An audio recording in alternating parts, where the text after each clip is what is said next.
Hey, good morning, Eastern Oregon, and welcome to this May 28th version of AM Live on EOA, your connection to Eastern Oregon. We're glad that you are here with us today.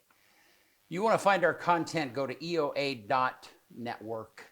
EOA.network, that takes you to a link tree where you can find our Facebook, our YouTube page, our Roku channel, our Instagram, and all of the places where our content is distributed. Glad you're here with us. Here in a little bit, we are going to have Charlie Rohlf. He is the senior trooper for the Oregon State Police and going to have a conversation. First time we've had an Oregon State Police officer with us here, and we're going to have a great conversation. How are you, man? I'm good. Yeah. Good. I don't know him well enough yet, but you know how I always greet the other law enforcement agencies with a joke, but I don't. You didn't have one? No, I'm gonna wait until we like, establish a little bit of rapport before and start busting jokes on. And we didn't have the right donut array this morning. No, definitely not. Doing good. Just everything's slowing down for me. It's crazy. I was talking with Bennett yesterday, like literally less than 2 months until Shrine, and they haven't even put out the rosters yet. Do they normally get it out by now? Like a few months ago, yes. Yeah. I mean, I've gotten one phone call about Shrine. Yeah. And usually I've had like 10 by now at least. Yeah. Like just, trying to figure out schedules for getting stuff that's going on. The queens interviewed and the captains but I don't even know what they're doing. Well, thankfully, we know what we're doing anyhow. Absolutely. That's all that really matters. Yeah. I mean, I mean, no big change up on our side. No. But still a little concerning that there's not rosters out yet. Well, I was a part of their meeting. They've had a couple of Zoom meetings, and so, but it's just, Yeah, I just don't know what are you going to do? Tell the kids a week before? Yeah, it's crazy. I can tell you that it is with every volunteer organization everywhere, it is and that's a super big event. So, but it's a challenge. So, I mean, I'm not bashing on anybody. I'm just saying we people need to know it's 2 months away. Man, don't say that. By the way, you give me can you play in the Shrine game tomorrow? You give me a little anxiety just thinking about it. Well, that's what was me yesterday when I was telling Benny. I'm like, man, it's only 2 months until Shrine. Yeah. And then I had to think about it. I'm like, oh, yeah, that's really fast. Months go by really fast when you're old. Probably go by double fast for you. That's rude, man. Well, hey, that's payback for calling my friend old the other day. I called him friend? Nick, you said you look old to somebody my age. Nick, which one did I say? Hickey, the one with the beard, the gray beard, the dad and the son that were here from Optimus. Oh, yeah. Yeah. Well, but when your beard, I mean, there's a reason that he looked older than you. You got to admit. Oh, I mean, him and his dad's beard are the same color, right? Yeah. Yeah. Okay. Well, he's got a little bit of gray. No, he's got a little bit of real color. Yeah. Right. His dad is straight up white. Well, I can tell you that I constantly see people that are my age. Yeah. And I go oh man, they are old, and then it flashes oh crap, I know what that means. All right, hey, you want to do sports? Let's do it. All right.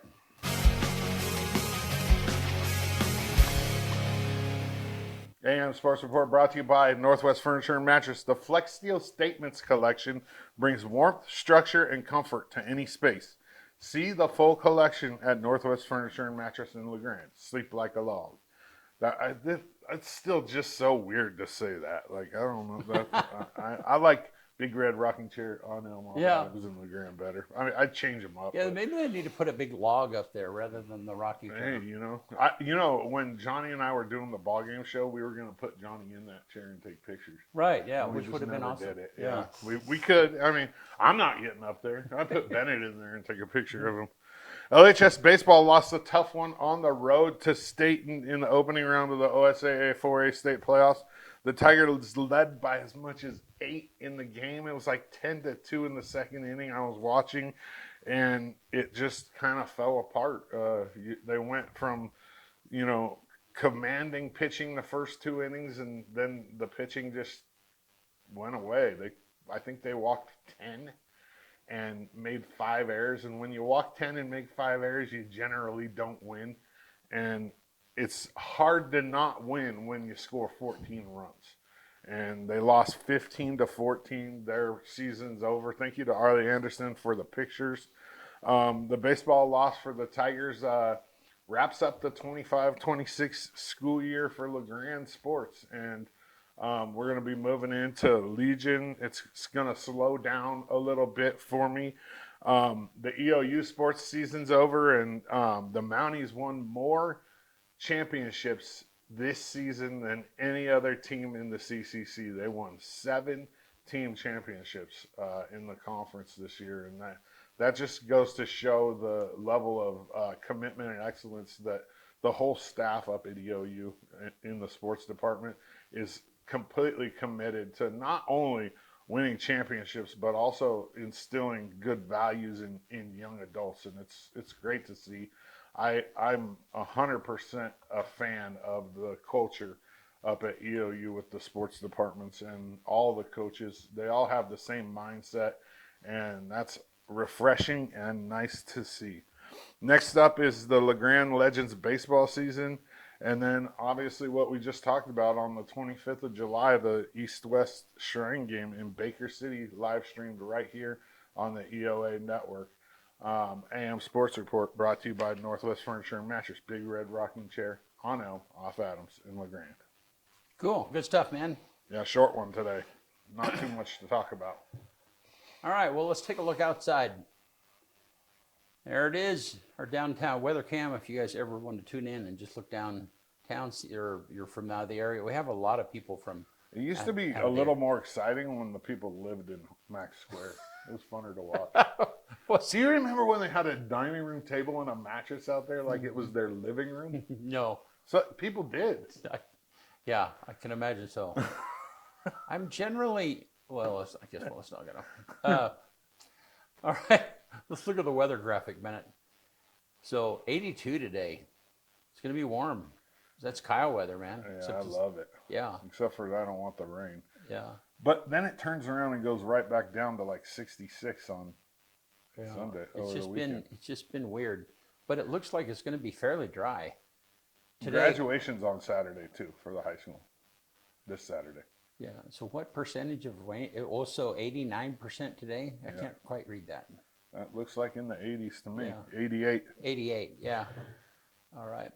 So, but over the weekend, hopefully it'll be dry for high school graduation. They do it inside though, don't they? Yeah, they do. Yeah. So they do. So EOU does theirs outside, but it's. Did you see that there was a high school that had their graduation last weekend, and there was a downpour in the middle of the graduation. I mean, what do you do? Stop it? You can't.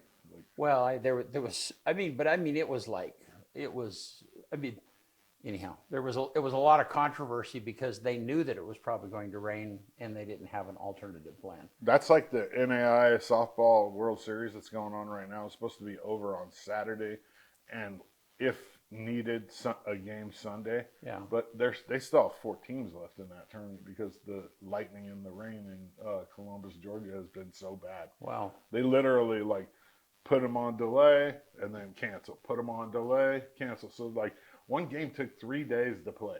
Goodness because of the weather. Yeah. It's crazy.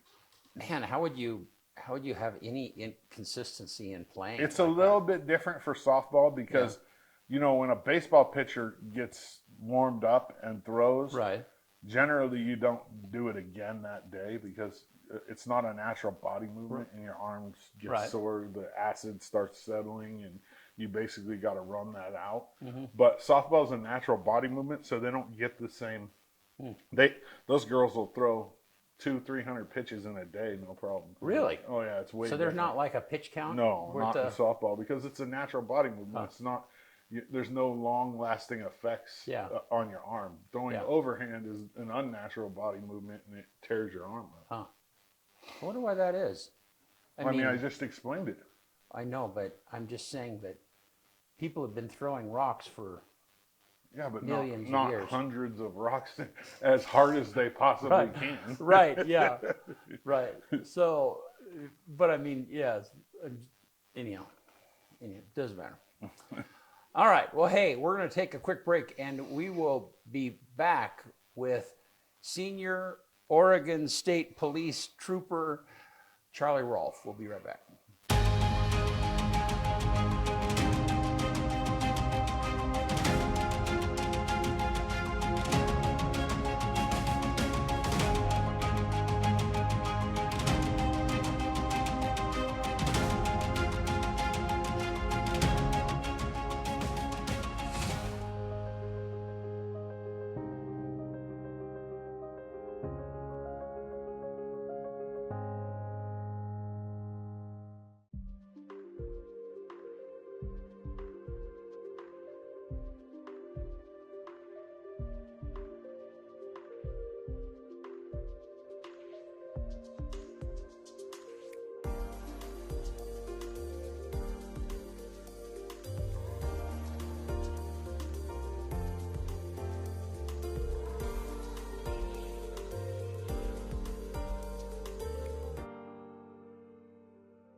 All right, we're back with Senior Trooper Charlie Rohlf. How are you, Charlie? Good, sir. How you doing? I'm good. You can call me Brent. I know that's not in your rhythm. I'll do my best. All right.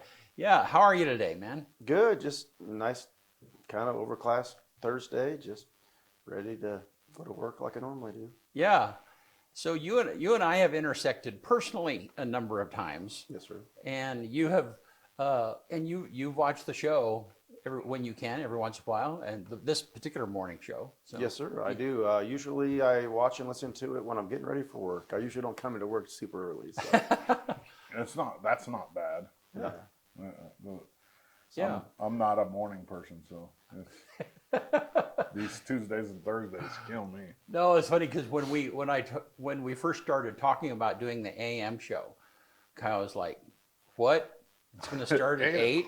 Yeah, we have to start it at 8. You know." I said, well, it's better than starting it at 7. Yeah, I guess so. You know, anyhow.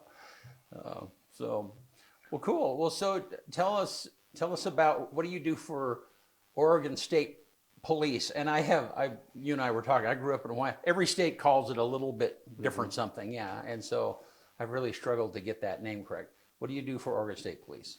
Yeah, my main role right now in the department is I'm a canine handler. I work a drug detection canine. So my job, when I'm working patrol or working the road, is go out looking for DTOs or drug trafficking organizations that are smuggling drugs into the Pacific Northwest. Yeah.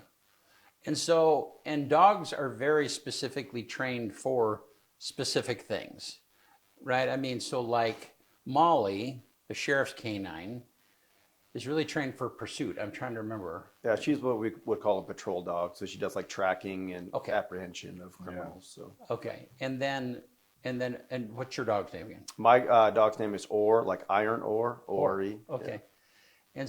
And Ore is trained for. I mean, talk to me a little bit about training a dog for drug detection. Yeah, so my dog is trained to detect 4 drug odors. That'd be cocaine, meth, heroin, and fentanyl. And it's just like any other odor. You can train dogs to detect any odor. Mine is for drugs. So yeah. No, they don't even worry about weed anymore. No, we haven't had weed on our dogs or marijuana on our dogs for probably 10 or 15 years. Right, it's not a priority. So, yeah.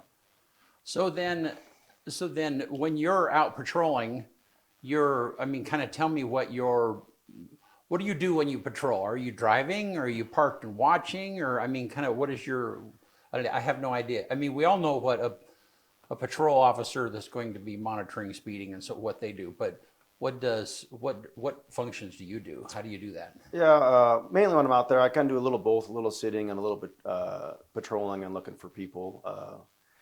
A lot of the stuff we do is we kind of have like a three-step process we go through as someone looking for DTOs. Is we look for like driving pattern changes. You know, we're out and we see hundreds, if not thousands, of cars a day, and when we see driving pattern changes, i.e., slowing down, weird lane changes, or getting off of the main path or the interstate when they don't really need to.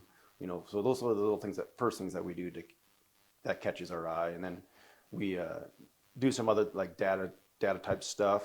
We run the plates and just check the RO, check the addresses, and just kind of do like a little mini investigation before we stop the car. So then if they see you and you're in a marked vehicle, and then according to their action, if they change something, then those are just kind of things that trigger you a little bit. Yes. Yeah. So then tell me how are drugs transported? Part of it is you're looking for drugs that are being transported through the state of Oregon. What are the patterns? I mean, where do drugs even come from, and where do they go to? Yeah, most of the drugs that we get here, I don't think it's going to be a surprise to anybody. It comes from Mexico. Right. It comes from Mexican cartels. And they make them and manufacture them, and they bring them up and they put them in stash houses in those southern border states, and then from there they are transported north or up to the Pacific Northwest into other stash houses.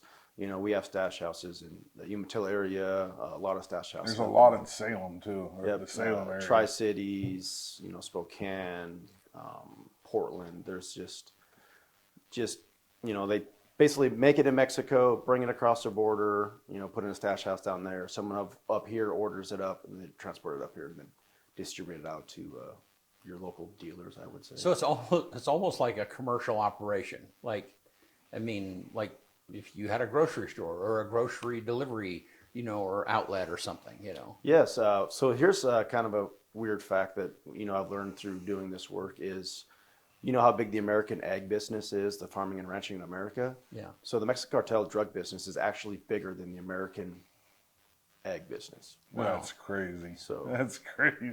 When you really think about that, that's really crazy. And how do you measure that in terms of money or people involved, or money? Money. Okay. Yeah. So how does that, so certainly, and all of that is directed by the cartel from Mexico, all of that whole process. Mm-hmm. So, I wouldn't know a cartel member I guess that's the point, if they walk by me. How is that? How does that happen? And we don't even, are we just kind of in a protected place, or am I ignorant and I don't know what I'm seeing? Or, just talk to me about that. I think a lot of it is just people just don't know what they're looking for when they're doing that. The cartels are the one running the drug business, just like any other business you have. You might have people that are employed by you, but then you might have like subcontractors, right? Mm-hmm. Right. And sometimes the cartels will actually subcontract out the people that transport the drugs. They try to separate themselves as far as they can from the drugs, so if that person gets picked off in transit, that they're not also going to get wrapped up in an investigation. So is it kind of like we do see it on TV, where there's a shipment and it gets interrupted and people are really pissed because it got interrupted and they lost money, and then they're trying to hurt? Is that kind of a realistic perspective of kind of what happens? Yeah, kind of like that. I don't think they really get really mad about it. Just like any other business that you have, it's the cost of doing business. Yeah. There's a percentage of they know that's going to get picked off by law enforcement, and that's just in their what we could say their business plan. Yeah, right. Their business plan is to minimize that. Yeah. In some of the investigations that we had, when we pick up drugs, they're like, that's going to happen. It's what really hurts them is when we pick off large amount of cash, because they can make more drugs, they can't make more cash. Oh, interesting. Sure, So- interesting. What's the biggest? Can you talk about like what's the biggest drug bust you've ever been on? Any big ones? I've been on some pretty big cases. I think last year, I seized my biggest drug case myself last year was 50 pounds of meth. Oh, So 50 pounds. yeah, I was part of I don't know, was it last year, 2 years ago, the big fentanyl bust where there was like a little under $4 million and a bunch of fentanyl seized. Where do they hide all that in a I car? was kind of wrapped up in that investigation a little bit. It could be all over. Sometimes what we call a suicide load, they just put it in like a luggage, like a suitcase in Throw it in the trunk and roll. Some of the cartels, like the Juarez cartels, they're more into like modifying cars and putting traps in there where it's a little harder to find. Right. So That's crazy, man. Crazy. So then part of your job with OR is to, is that right? Did I say that right? Is to, I mean, he, yeah, he helps you identify. I mean, so kind of tell me what happens when when he is keyed off and how that progresses. yeah, so like the dog is a tool. We look at it as a tool. I mean, yeah, he's my partner, and if something happened to him, I'd be upset. But he's a tool for us, and his job is to determine, is there a trained drug odor in this vehicle? And then if we can't find it, we can put him in the vehicle to try to pinpoint where we need to look in the vehicle. I've found traps under, like in the floorboard. We've had some firewall traps. We've had traps in like the side panels or the doors, or I personally haven't found any, but sometimes they floated in the gas tank. So I've seen that on we TV. we use OR just to determine that there is drugs in there, and then if we need to, we'll put them in the car and pinpoint like a certain area of the vehicle that we should really focus on our search. Mm-hmm. Because as you guys know, like inside of a vehicle, there's lots of places where you can hide lots of stuff. Right. In the ceiling, in the door panels, in the rocker panels. And then we've pulled guns out of like the air box. Like you open the air filter box and there's the air filter, and then there's a handgun sitting on top of it. It's just, we found, me and Armstrong found a gun one time that was like up under like the back, like stuffed in the frame of a SUV, just hanging out there. So weird. So basically, once OR hits, that's probable cause right there. Yep. So then you can go in manually or however and say, the dog hit on one of these 4 drugs. That's good enough reason for me to search your car. Correct. Yeah. Canine alert in the state of Oregon is probable cause. With some of the new case law that came out, it all depends if you can search it roadside or if you have to apply for a warrant. If someone denies consent in the state of Oregon and you get a dog alert, you have to write a warrant to seize that vehicle and to search it. 5 years ago when the dog alerted, that gave you probable cause and you could just search it roadside. Right, which is much easier than getting the warrant and seizing. It is much easier, but I think having the warrant is more durable, easier for the DA to prosecute cases. So when you have a warrant, does it take, are you parked there along the road and you're sending that information and getting the warrant while you're just held there? Is that kind of the... You can either do it that way, or you can seize a vehicle with a seizure warrant, tow it to the office, and then write your warrant to search it. So a lot of it depends on where you're at, what county you're working in. Part of our canine program is we travel all over the state working as a canine unit. So, I've worked in probably almost every county within the state of Oregon. Oh, wow. Interesting. So that makes it interesting. And they all have different ways of having to navigate that, right? Because in that particular county, it's the DA, that county DA, that is giving you that warrant. Is that correct? Correct. Like when we go work like Albany or Lynn County, they have like a telephonic search warrant where you like basically call the judge and you just read like this prescripted thing, and then the judge gives you the warrant over the phone. Oh wow! Like here, that sounds kind of old school to me. Yeah, it's a lot faster. It's kind of fast line. Like here in Union County and Baker County, most of the counties out east, is you'll write the warrant on paper and then you'll sign it electronically, send it to the judge. The judge will review it and then sign it, and then send it back to you. Yeah, but that process might take. It might happen quickly, but it might take a little bit. It's a few hours, 3, 4, 5 hours. Obviously, that's like it is not an easy process. It is a lot of work. I think that's why some troopers don't get into the drug interdiction. That's what we call what I do. It's because there was a lot of paperwork, and you could spend a lot of time behind a desk writing. Yeah. paper. Sounds like it. Well, and so, like in a particular case like that, then if you're out, you find the car on the side of the road, you need a warrant, but you know it's going to take a few hours, then you're seizing that vehicle. Yeah. So it gets towed back to wherever. Back to our office, then we'll apply for a warrant to search it, Yeah. search these and analyze it. Yeah, So. and then the person who was caught, are they held somewhere?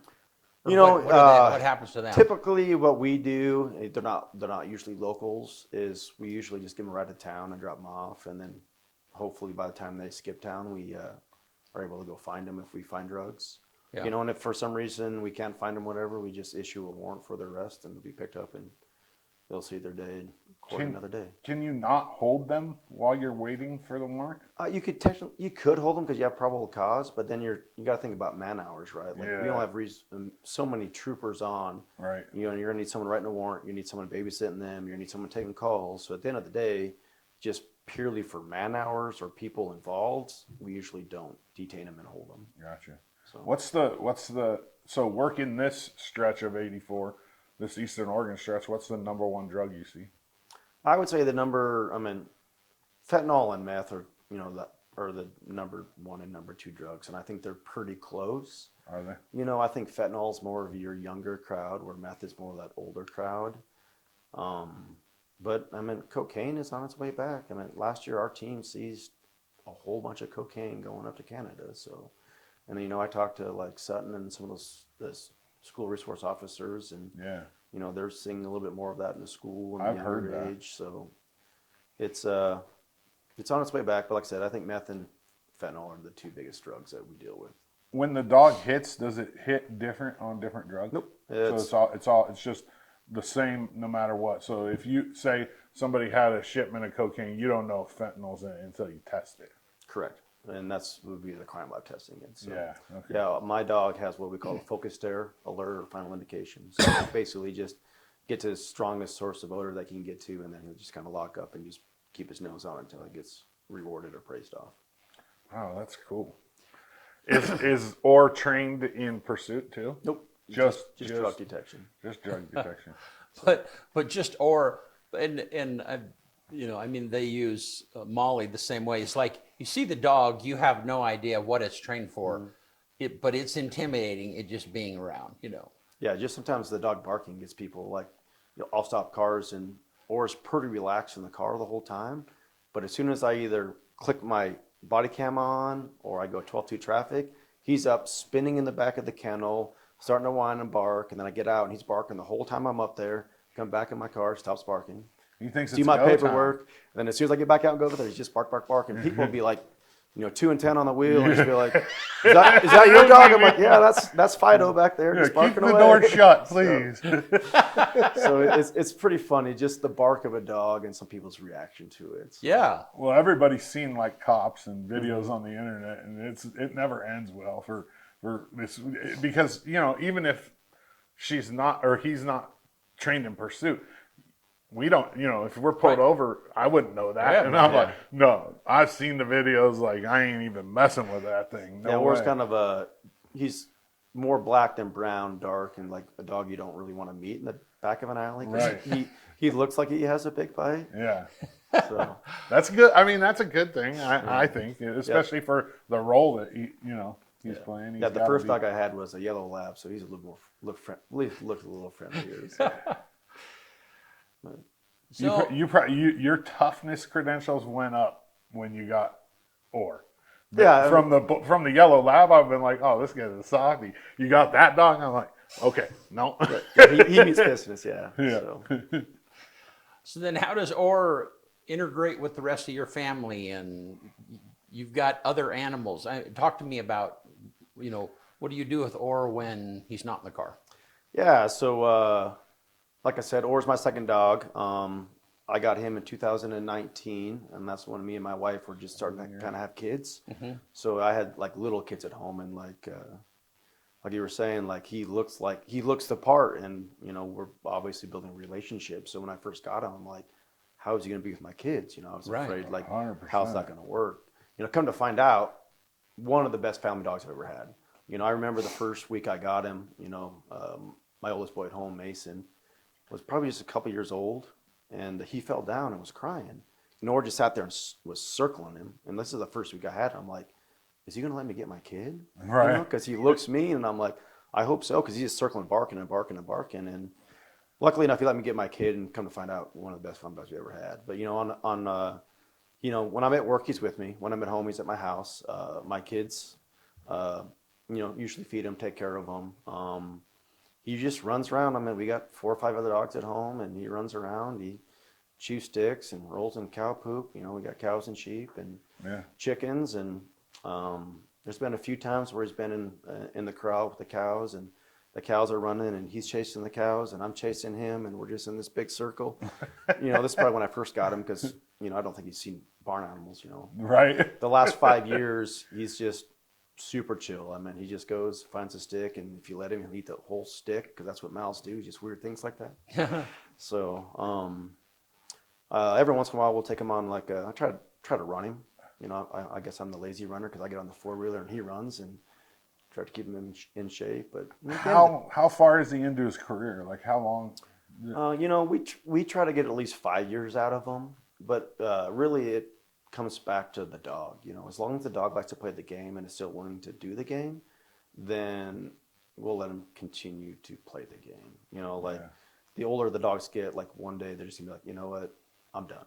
Like Buddy, my lab, like he hated riding in the car, and we're like, hey, he's done. He likes to play the game, but he doesn't like to be in the car. And you got to be able to do both. If you can't be in the car, then you can't go play the game. Right. So we retired him, and that's when I got Orr. So it's really dog dependent. I look at my dog; he's in good shape. We feed him good food. I exercise him. I wouldn't be surprised if he could do another 2 or 3 years. We'd be pushing it, but. Will you keep him when, he'll be a pet? Yeah, right? yeah. Like Buddy, my lab, he's at home. He's 14, 15 years old. You still have the lab? I still have Buddy, yeah. Oh, that's awesome. And unfortunately, I think his days are numbered. He's getting up there. And that's pretty old for a dog, yeah. I kind of live on the theory, if he can get up and go drink water and eat food, then he'll be good. Yeah. So, but interesting. I think Buddy's probably, his days are numbered for sure. That's interesting. I mean, and I'll bet he knows your moods. He understands when you're keyed up a little bit or when you, Oh, for sure. Yeah. I mean, dogs definitely, they feel your emotions, or they know if you're amped up or not amped up, But on the same note though, like as a trooper, I still go to normal trooper calls, we go to a fatal or whatever. And, there's some things that we see that are hard. And I get back in my car and I look back, because he's always in the kennel right here. And it's hard to have a bad day when you got a dog in the car with you every day. Yeah. So it's really being in the canine program and having a dog has really allowed me to have a good career, one mentally and physically, because everybody loves dogs. I love dogs, and it just kind of keeps you just, your heart soft and just. So really, in your life, the dog plays 3 roles. Really, I mean, he's a pet, he's a tool, and he's also like a tool for you, an emotional support. Oh, 100%. Yeah. So, and I mean, I don't know a lot of people can say this, but I mean, I've just hit 17 years on this department, and I still enjoy getting up and going to work every day. And after 17 years to be able to say that, I think that speaks volumes. I mean, there was some years that were harder than others. Of course. But, this morning I got up at 5:30 to make sure I was here early enough and I wasn't late. And I looked forward to coming to work, and this afternoon we got some other stuff going on that I'm looking forward to. And it's awesome. So, what about 110? How did that impact your job? 110, I think was really based on your mindset, right? Like, so drugs were decriminalized. That doesn't mean you could legally possess them. Right. And for me, it was I willing to do the work, i.e. writing a search warrant or whatever, for a violation? And at the end of the day, I said, I get paid the same amount of money if I do this or do that. So, like, for me, nothing really changed. Okay. The only thing that changed is how you charge the person, right? If they had a violation amount, you wrote them a speeding ticket, basically. If they had a misdemeanor amount, you wrote them a ticket for misdemeanor. If they had a felony amount, you wrote them a ticket or charge them with felony. So in the day, for me and my mindset of going out didn't really change. It just changed the outcome of that person, how they were getting charged. Gotcha. But was part of that though, because a lot of what you're doing is looking for volume drugs. Yeah. So it might have become more complicated for somebody who is, in the past would have ticketed a drug user.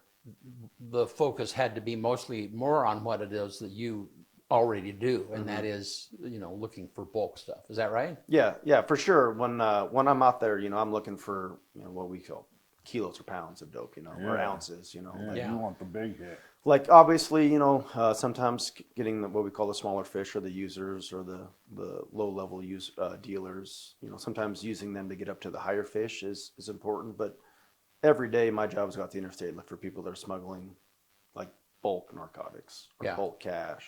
So yeah. Is there any and this is a little bit off the subject, but is there any specific stereotype or stigma that you think people have of state police in Oregon that you think is completely off? I think the biggest thing was probably just quotas. You got to write so many tickets or whatever. So the myth is you're only stopping these because it's the end of the month. You got to get your quota in. We don't have quotas. I mean, honestly, we're not even told. It's up to the trooper if you write someone a ticket or not. There's a few violations the department says you must write, like driving while suspended. You got to write that. Right. But at the end of the day, our bosses ask us just to go out, stop cars, be productive, help people when they need help. But we don't have to stop 10 cars or write 10 tickets or, anything like that when it comes to work. The only thing that we had to do, is our truck inspectors have to do 32 truck inspections a year to keep certified. And that's what route does. Yeah. So to say that's a quota, I mean, you could say it's a quota because you got to do 32, but it's 32 because that's how many you have to do to keep your certificate. Right. Yeah. So, to make sure you're on top of your game. Nice. Do you interface with people that are, I'm sure you do, that are under the influence of drugs? How do you, because that's more complicated to detect, right? It is. So we do have what we call DREs or drug recognition experts for people that are impaired on something other than alcohol. I am one of two. We're going to have a third here real soon. In our county, it's a DRE. So for me, it's a little easier because I have the extra training. DRE school is probably one of the hardest schools as a cop. It's 4 weeks long. Wow. And I didn't go to college. And I think the final exam to become a DRE, you have 8 or 10 hours to complete the test. And I think it took me everything except for if it was 10 hours, I can't remember if it was 8 or 10. I think it was 8 hours. But it took me 7 hours and 45 minutes to complete the written test to become a DRE. Wow. So, wow. And that's looking for the people. So if somebody's sweating profusely or they're just giving off signs of being, intoxicated on something other than alcohol. Yeah. So the main role of a DRE is, let's say a regular trooper, an officer or deputy stops someone, they arrest them for DUI. And they give a breath sample and they blow 0-0, Yeah, right? but they're high on something. Yep. So the DRE would come in and do an evaluation. So they'll do a lot of the same physical tests. They'll look at the pupil size. They'll measure body temperature, pulse. And then at the end of that, the DRE has to make these decisions. Either one, you got to say, yes, they are impaired, or no, they're not impaired. And then if they're not impaired, then you just write your report saying, at this time, I do not believe this person is impaired as a DRE. And then if they are impaired, you got to determine, are they impaired because of a medical issue? Are they impaired because of a drug substance? And then if you're well, they're a medical issue, then you recommend them to go, to the hospital, get checked out. I actually one time ruled out a kid on a medical. And then 2 years later, I was at Miller's. And this guy came up to me and goes, sir, do you know who I am? I don't know who you are. Because you did an evaluation on me 2 years ago, and you recommended that I need to go to the medical. He was having some kind of heart issue as a young young man. And like, fortunately enough, like the evaluation, he went up there and took my advice and figured out he had some heart issue. And he goes, I just wanted to thank you for that's recommending awesome. that. So yeah, it's one of those small things. But back to what the DRE stuff. So if you determine that they're impaired by a drug substance, then we have like a matrix where there's 7 drug categories, and then you got to determine which drug category they're impaired on, or multiple drug categories. And then you have to make those calls, and they send the urine, the blood off, and you got to say a certain percentage of calls on drugs. So like, So if you say yes, this person's impaired, does that give you the warrant to get the blood? Like what? How do you? So if you pull someone over and you know they're not drunk, right? You already know they're not drunk, but they're high, and you want to sample their blood or their urine. How do you go about that? What do you have to do? well, first thing we do is in law enforcement, we like to do everything on consent. Right. If of people course. consent, then we definitely want to do that. But Yeah. if they don't consent, then yeah, we have to go with the warrant. Then you have to, you in your affidavit, get probable cause. And is your testimony as a DRE probable cause? It could be, yes, depending on what you're observing and seeing during that evaluation, for sure. Gotcha. Yeah. So, That's but yeah, then once you figure out which drug category it is, you got to make that call or write a report, and I mean, you make that call, and you're not going to get the urine or blood back for several months. It takes them that long? Oh yeah, unless Wow. unless the DA asks for it to be rushed, but if you just send it off, then it'll be several months before the urine or the blood comes back. That's crazy. Wow. So all of that work though, so then if county pulls over somebody and they're suspicious, can they call you to come do a DRE evaluation? Yeah, they call me to do a DRE. They call me to use my dog. I mean, yeah, it's one of our main roles as the state police is to assist other agencies. Yeah. I mean, I work very closely with the PD here. I work very closely with the county here. I mean, I work closely with Baker County. I mean, having one of the only drug dogs on this side of 97, I mean, I travel all over. Yeah. You get calls from other agencies like, hey, we got a truck pulled over. We want you to come bring ore and let them have a little run. Yeah. But the man hour, I mean, the hours that takes, I mean, is a lot. Whereas you have in the DRE training, you don't have to call somebody else. You have the ability to do that evaluation right there and so on and so forth. Yeah. Yeah. I guess at what point is it not worth it? You know what I mean? How do you make that gauge if you know somebody is under the influence of something other than alcohol? How do you make that decision of that it's worth all of that time in order to do that? When it comes to DRE stuff, it's, if another officer calls, He's already made the decision. If they're investigating, he's already arrested for DUI, right? Yeah. So now it's determined, what substance he's impaired on, or if he's having medical. Right. Or sometimes we call, as a DRE, we call no impairment. And that doesn't help the cop's case, but it definitely helps the suspect's case. Right. Because, but that doesn't mean that he wasn't impaired at the time he got pulled over either, though, because there's certain things like inhalants that, like the half-life for an inhalant is very short, and the odds of a DRE actually getting impairment on an inhalant is going to be pretty small because they're usually back to normal or homeostasis. They got paint all over their nose before the DRE shows up. So, for me, it's I've been a servant most of my life, or all of my adult life, because I was in the Marine Corps and then I started this job. And when someone calls and asks for help, I usually will come out. What did you do in the Marines? I was a comm guy, worked on radios. Were you? Nice. Camp Pendleton or Lejeune? Camp Pendleton. Yeah. I grew up down there, and my grandfather was a Marine, so I spent a lot of time on Camp Pendleton. Yeah. It was like my second home. My mom was a heroin addict, so I lived with my grandparents a lot, and my grandfather was retired at the time, but he was a warden for the Federal Bureau of Prisons down in San Diego at the time. And so we spent a lot of time at Camp Pendleton. Yeah. I love that place, actually. Yeah, I was just down there with my family. My oldest boy graduated boot camp in December, so oh, nice. We just went back there after almost 17 years, 16 years. So some things haven't changed. Yeah. So how you were in the Marine Corps for 6 years? 5 years. 5. So what made you change to this? Where did you go from there? Kind of give me your life story a little bit. Yeah, so I was born and raised in Montana on a small ranch, pretty much Canadian. Shortly after that, I joined the Marine Corps. I did my 5 years there. Went through a divorce.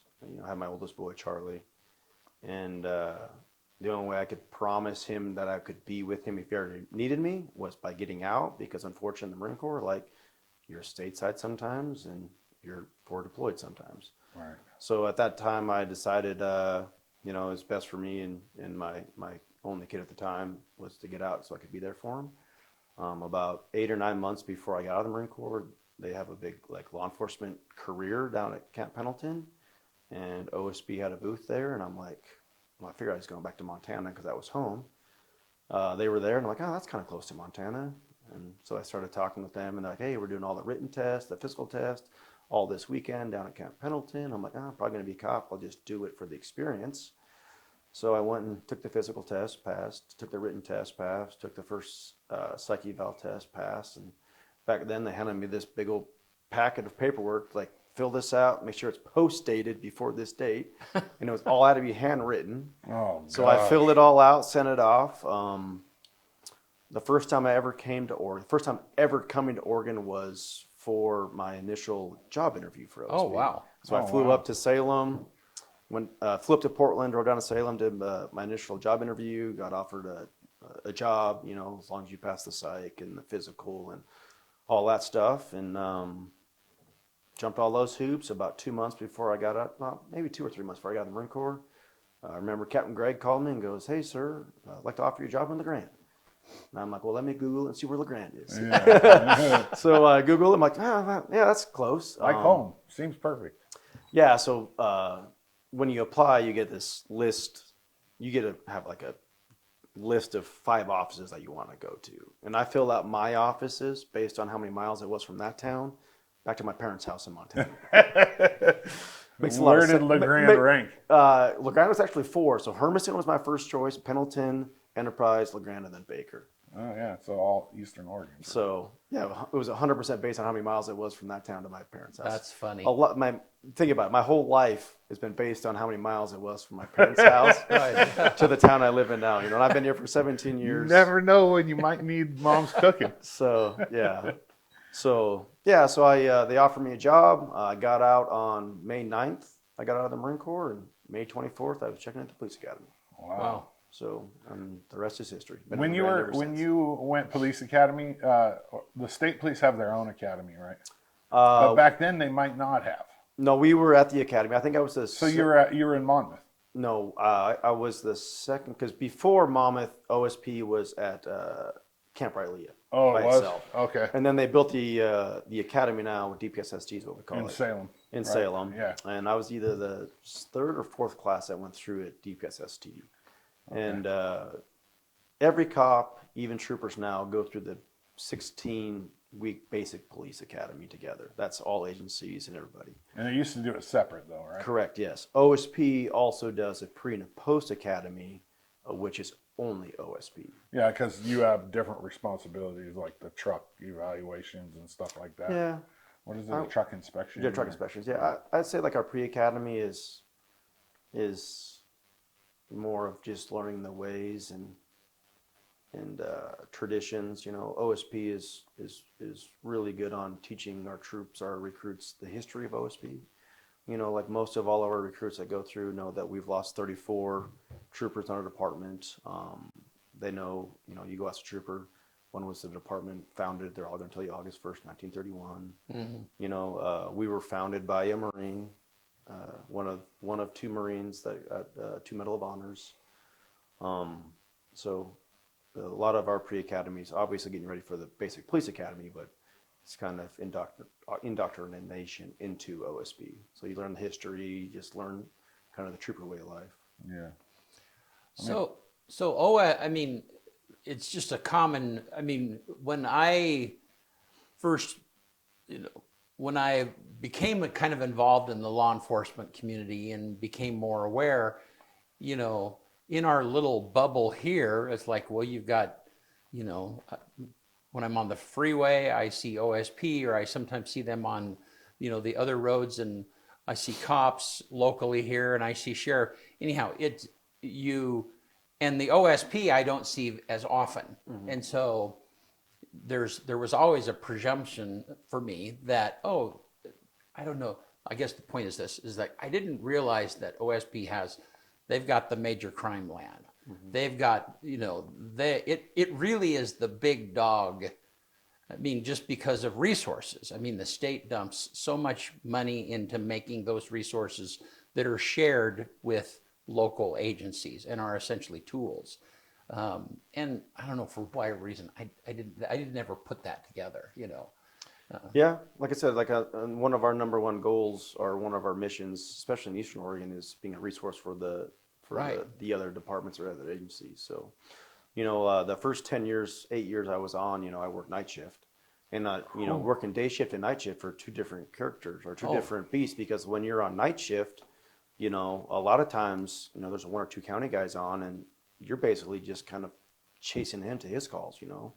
You know, domestics, there's more domestics at night because everybody's at home, they're not working. And, you know, our night troopers. The freaks come out at night. You know, our night troopers, I almost call them glorified deputies, because a lot of times they're with the deputy most of the night going to domestics and you know, bird calls or, you know, bird alarm calls and stuff like that. You know, unlike when I'm coming to day shift, you know, there's enough deputies and city guys on that they cover those and have enough backup for themselves. So like day shift, we're more like the highway patrol. Like, you know, I go out and, you know, work, you know, my drug stuff from speeders and stuff like that. So it's definitely working day shift and night shift for OSP is two different beasts, especially in Eastern Oregon.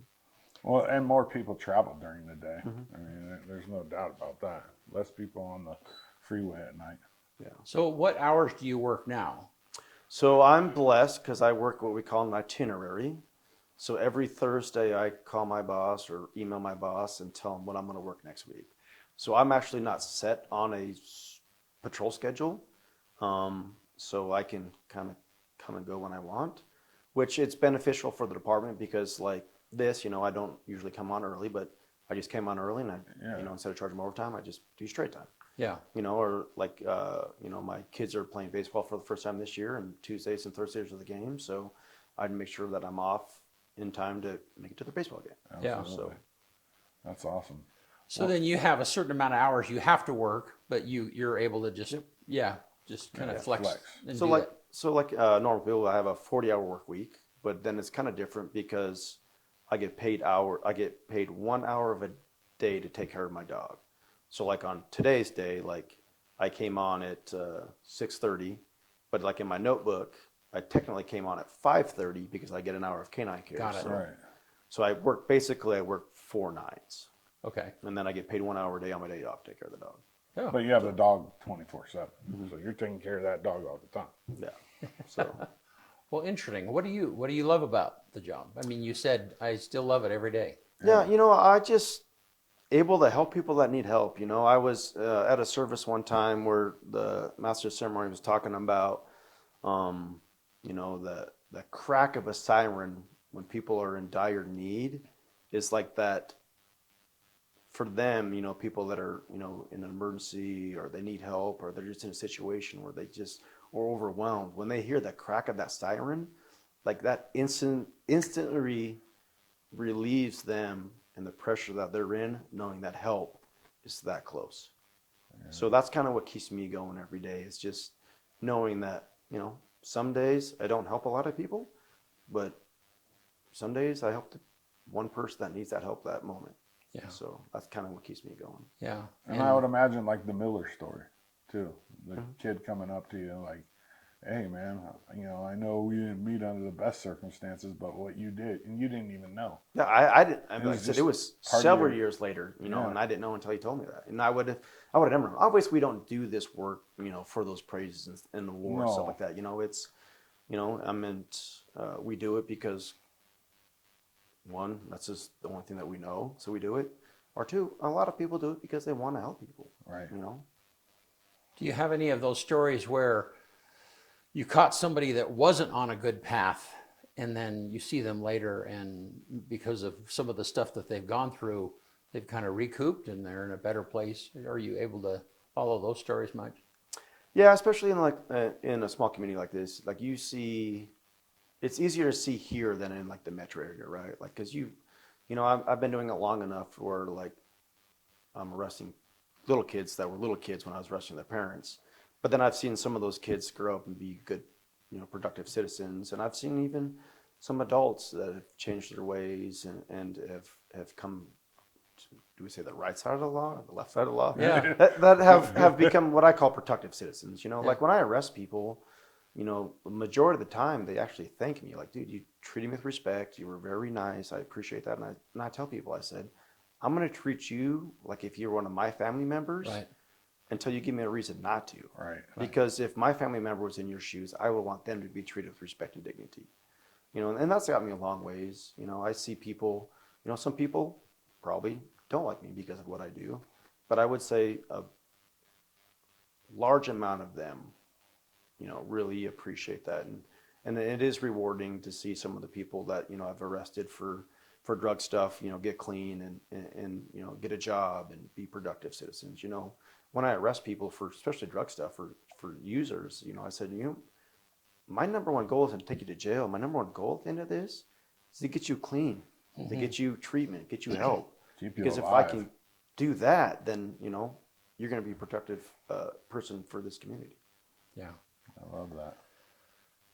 Well, so talk to us about the Oregon Fallen Badge Foundation. Yeah. So, I've been on our honor guard team, OSB honor guard team, pretty much my whole career, right after I come off probation. And as I worked through the ranks of honor guard, I became an active deployment member for the Oregon Fallen Badge Foundation. So the Oregon Fallen Badge Foundation was a foundation that was formed in 2011 by a couple of honor guard guys from multiple agencies. And their number one mission is to serve a family in a department when someone's killed in the line of duty. Unfortunately, before the foundation, there were some incidents where departments weren't doing the best thing for the family that lost a loved one. So that's why the foundation was kind of formed. Washington has Behind the Badge Foundation, and that's kind of where we kind of mimic their stuff. They've been a foundation for like 25 years or so, somewhere in there. And so like our number one goal when we first found the foundation was formed was to be able to serve the family in the department of someone that killed in the line of duty and financially pay for that service. Because, sometimes these services, especially for a line of duty, they can be pretty big. You can, anywhere from 3,000 to 7,000 people could show up at these. Yeah. And it was to mainly, like I said, protect and serve the family department and then financially just take that responsibility. So, now, we're set up to where that we could do multiple line of duty death services if we had to. Hopefully never have to. Hopefully we never in my career have to do another one. I'm okay with that because that means we all made it home at night. Right. So as the foundation started growing and developing, I'm not quite sure what year it started, but we started doing stuff called active duty death services where 2 of our response team members would deploy and help plan a service for an active cop that got killed, not in the line of duty, like Daniel Johnson with cancer, Right. or a car crash, or suicide, or whatever it is. So as the foundation has been developed, we are extending and our assistance to the departments and the families in these active duty death services. So that's cool. Last year, I think we did 7 or 8 services in 2025. Yeah. So. Well, and I think that's it. You and I have interfaced on a couple of those unfortunate events. And thankfully, when was the last time an officer was killed in the line of duty? The last time that we was killed in the line of duty was Corporal Johnson at Anissa PD. And I think that was in 2022. It was right at the end of COVID, like right towards the it's been like 4 or 5 years. Yeah. So, and then our last active duty death was a Hillsborough PD officer. I had a heart attack earlier this year. Yeah. So. And then you said NISA? NISA PD. Yep. So then your services, they're not highway police, they're not OHP. OSP. OSP, thank you. Related. I mean, they can be to any law enforcement. Correct. Yep. Yeah. This last year was after the first time that we served one of our federal agencies. They lost the BLM lost a ranger down in Klamath Okay. to cancer, and we deployed 2 of our members down there, and helped the family and the BLM plan that service. So, So you just show up, you meet with the family, and you just kind of take over the hard stuff. we don't show up. We only show up if we're requested. Okay. So like the department head has to reach out to the executive, so either the president or one of the 2 vice presidents, and ask for assistance, and then we will go. We're only going to go if both the family and the department wants us. Okay. Which I think now that the foundation's been formed and has a good working relationship with most of the department heads, we're one of the first calls. So. And how is the foundation funded? How is it paid for? Through fundraisers. So we have 2 main fundraisers that we do a year. We have the ball and auction, which is like cop prom, basically. Is what I call it. Cop prom. Cop prom, yeah. So we dress up. It's a suit and tie, and that's fun. the gals get to wear their dresses. It's usually in April. It's been at Seven Feathers the last couple of years, and I think we're going to move it north. Down south, huh? Yeah, we're going to move it north this next year. You both are invited if you want to come. You just got to pay a ticket. That'd be fun. And then there's a golf tournament that we do in the summertime too. So Where's that at? it's somewhere in the valley. Is it? Yeah. Like on the west side? But then we have little fundraisers. Like my department right now they're doing this physical fitness challenge, and you raise money, and all the money that the OSP raises will be donated to the Order of Fallen Badge Foundation. Oh, that's awesome. People, just donate. Yeah.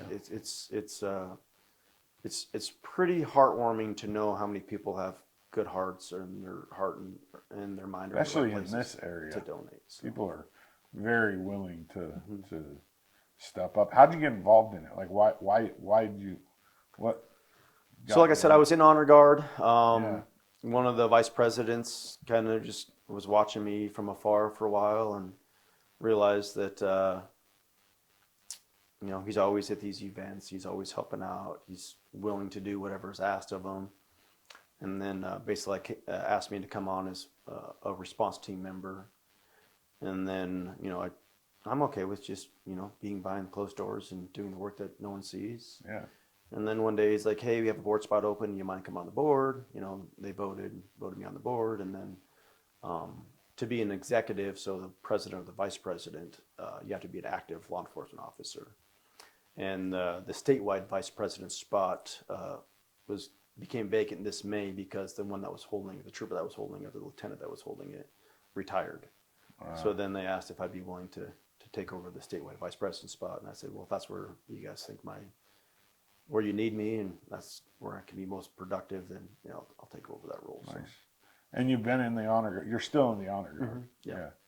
Oh, that's awesome. Yeah, and like our honor guard, OSP honor guard, we do services for like our retirees. Like if we have a retiree that passes away, and the family reaches out, we'll go and fold the flag and play taps, and we have a bagpiper that can play. So I've seen the bagpiper before. yeah, we're actually going to have a second one coming on here real soon. So we're going to have 2 bagpipers. We might just end up with a band someday. That might be. Yeah, you're gonna have a whole band.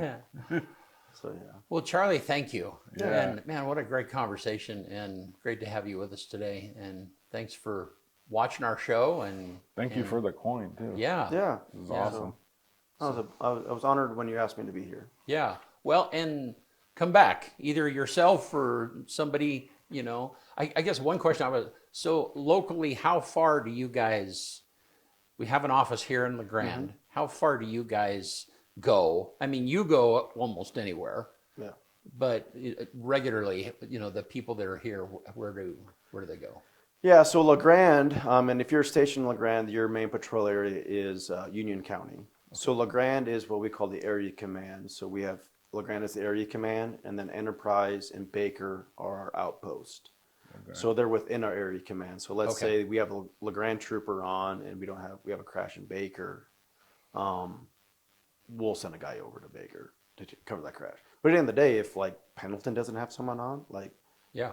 the LeGrand troop goes to Pendleton. Like a lot of times it's just whoever's closest gets stuck with that car, that Yeah. call. You know, like there could be one of the LeGrand troops up because 243 Mount Emily overchange is kind of the county line, so that's where most troopers from LeGrand will go.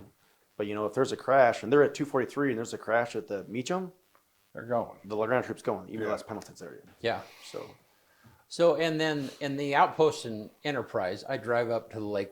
We have a cabin up there, and I've never been down that road. But do you have officers that stay in that area, or are guys from LeGrand, are they just going? That's kind of their clubhouse where they go up and hang out and launch from there. There used to be a stater that lived up there. yeah, no, we have an office in Enterprise. Okay. We have troops that live up there and work up there and Yeah. stay up there, and Yeah. So So- that's kind of their home yeah, area. yeah, but they're stationed there. yeah. Okay. Cool. Well, hey, thank you again so much. That was one other question that was kind of floating out there, and so.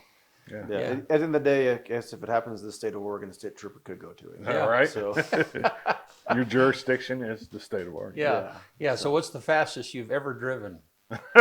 oh man. You know, when I had a Charger back then, we have V6s now, but the V8s, I mean, they would get up to 156. Oh, I could not. Wow. So the current Tahoe does about 126, 130. Wow. So we I try not to couldn't go do it. that fast unless we really need to. Yeah. Yeah. You know, Right. unfortunately, majority of the cops that are killed in the line of duty are in crashes, Vehicle and they're crashes, either in pursuit of a suspect or what we call in pursuit of time. You know, running code to go to a call. Right. So, you know, the older I get, the little The less you're slower I inclined. drive. Yeah. The less, you know, like it's one of those what we call 1299, which is emergency. Like, Yeah. get there now. If it's not like that kind of Yeah. call, then Well, one of the I'll get there one of as the fast things as I can safely. on Yeah. social media that they really focus on, like talking about, is it's not worth chasing somebody. You know what I mean? Like your life, their life. You know, like you'll get them eventually. You ain't gonna sooner or outrun later. radio or a helicopter. Yeah. Like, just go ahead. You know, like yeah, there's times I think when the safety for the public, the person needs to be 100%. caught, and there's times where if you know what the person is, we can catch him another day. yeah. It's like 100%. Unfortunately, you just got to weigh those options, you know, In a split really second. quick and make those decisions because the people that are reviewing that, they have a little bit more time to make that decision. Oh, and they're hypercritical too, Yeah. especially Yeah. just people watching it online. I mean, But I would say that I'm probably like an average cop. yeah, Most of us learn from our mistakes better than learning from a book. So 100%. as long as you don't step in it too much, you'll be okay. Right. Good. We'll come back. And if there's some other people in the area that you want to bring with you or want to send in your place, I mean, Well, I yeah. invited our captain, but unfortunately he had another meeting today, so I'll keep hounding him to get him down Yeah. here. Well, I sent you that link where you can kind of schedule something in your own time. Yeah, we'd just love to have you back. Yep. So. Yeah, you probably learned you'd probably be better off just to text me and tell me to be here. Yeah, that might happen. So, Awesome. all right, you want to get us out of here? Let's do it. All right. On this day, May 28th, which is also National Hamburger Day. I might have to have a hamburger today. 1889, Edward Andre Michelin incorporates the Michelin Tire Company. 1929, the first all-color talking picture On With the Show is exhibited in New York. 1972, White House plumbers first break in at the Democratic National Headquarters. They were quote-unquote plumbers, but really they were installing listening devices at Watergate Complex in Washington, D.C. 1997, American mountaineer Wally Berg reaches the summit of Mount Everest for the third time. I mean, people die the very first time. A lot of people die. Yeah, and He you go did it three times. Yeah. 3 times. I wonder if he did it with or without oxygen. 2006, on this day, Barry Bonds hits his 715th career home run, passing Babe Ruth. It's got an asterisk by it because of steroids, but I mean, Barry Bonds is the greatest hitter ever. I would argue that with anybody. I don't care if he did steroids or not. It takes more than steroids to hit a 100-mile-an-hour ball coming at you. 2023, surgeons complete the world's first whole eyeball transplant with a partial facial transplant for a U.S. veteran injured in an accident at NYU Langone. A whole eyeball. First time ever. It was 3 years ago. The number one song in America on this day in 1996, which was my junior year in high school, Crossroads by Bone Thugs and Harmony. And the quote of the day comes from Robin Sharma. Change is hard at first, messy in the middle, and gorgeous at the end. One more time. Change is hard at first, messy in the middle, and gorgeous at the end. All right. Hey, thank you. Yep. Thank you, sir. Appreciate you being here. Yeah. Thank you, guys. Glad that you're here with us, and we'll See you see you soon. Tuesday.